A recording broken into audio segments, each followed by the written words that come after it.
All right, so just watched TNA Impact this week. Well, I tried to at least. Um, it's getting harder and harder to watch each week. It's just complete disorganization. Just, it's not a good product. It's not exciting. It's not very interesting. It's just slow. You don't know who a lot of these guys are. Basically, anytime you think WWE is lacking and is a piece of crap, just go watch TNA. Just watch Impact on Thursdays at 9 o'clock on Spike. And you'll see exactly how good we've got it with WWE. The frustrating thing is that TNA has the talent. Samoa Joe is good. Magnus isn't bad. Jeff Hardy, Kurt Angle, Mr. Anderson. They've got some former WCW and WWE guys. MVP just came over. I mean, Eddie Edwards and Davey Richards, the Wolves, the American Wolves from Ring of Honor. Those guys are outstanding.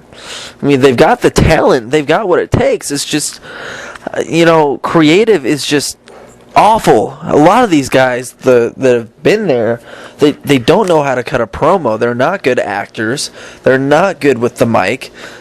Dixie is the worst. Dixie Carter, it's just painful to watch her on camera and watch her with a mic in the ring.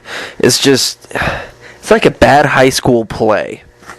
I mean, the woman doesn't know how to work a promo. She doesn't know how to work a crowd. You can tell that she's not comfortable. And her entrance theme is ridiculously stupid. I mean, how redneck can we get here? I mean, come on. I do think that they have a lot of potential, and I do think that they may be starting to go in the right direction. With MVP being there, that's a great move. But, I mean, if Sting leaves, which he has left, he is no longer with TNA. He is about to sign with WWE. I mean, if a guy like Sting leaves, something's got to be wrong. I mean, look at the hellhole that WCW was at the end, and it was that way for a good 4 or 5 years from what they say, and Sting was loyal. He stayed. Sting is not the type to leave a company. So, I mean, that's a good sign right there. Kurt Angle's trying to get out, it looks like. Rumors of him telling everyone that he's going back to WWE at the end of his contract. Abyss, Joseph Park, they're not even on TNA TV right now.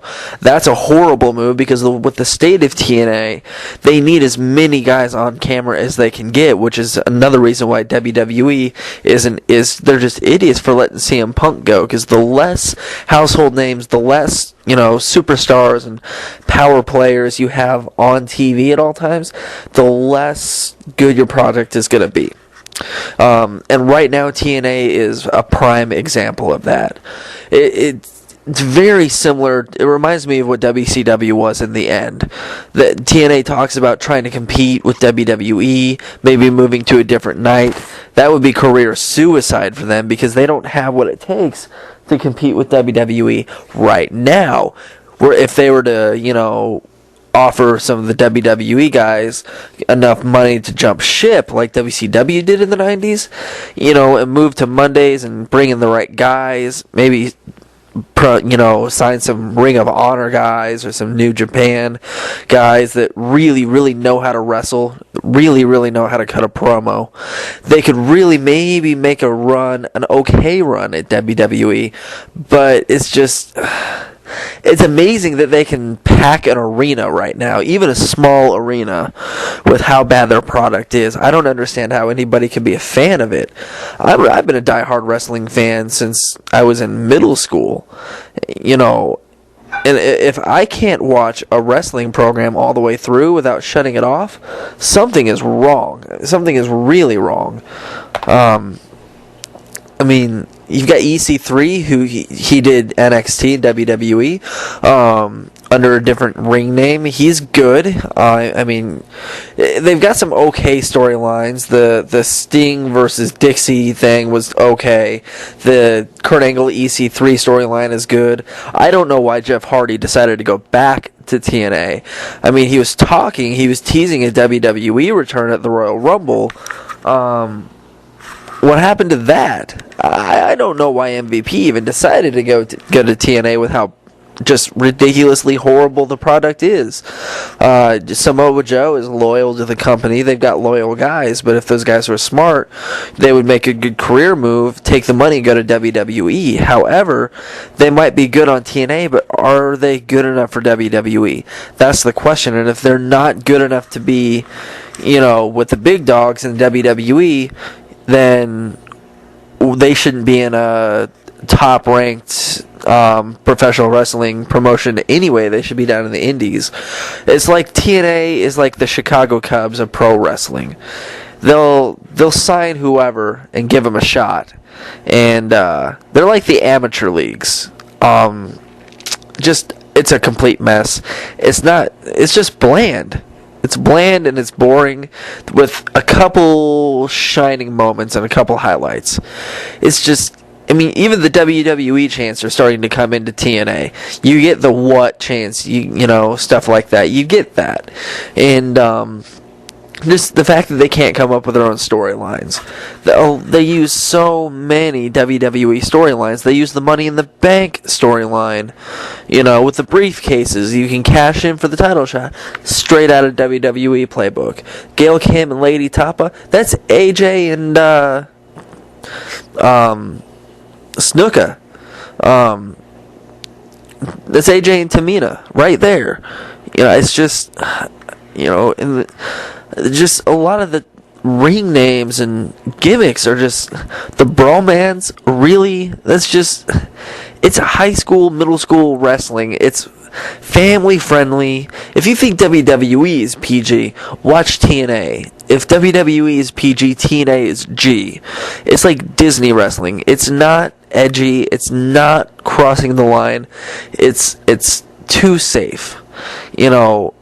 If you're offended by something in WWE, which I don't know how you could be, maybe you're super sheltered and you didn't see anything for the Attitude Era, or you didn't see anything in WCW at the end. If you're offended by WWE, just go watch TNA and you might like it, but don't get too comfortable because I don't see TNA being around 5 years from now. Everyone who's in it keeps saying, oh, we're going in the right directions, we're making strides to be better. Yeah, maybe, but eventually your fans are going to get bored and they're going to move over to WWE just like I did and a lot of people did with WCW at the end.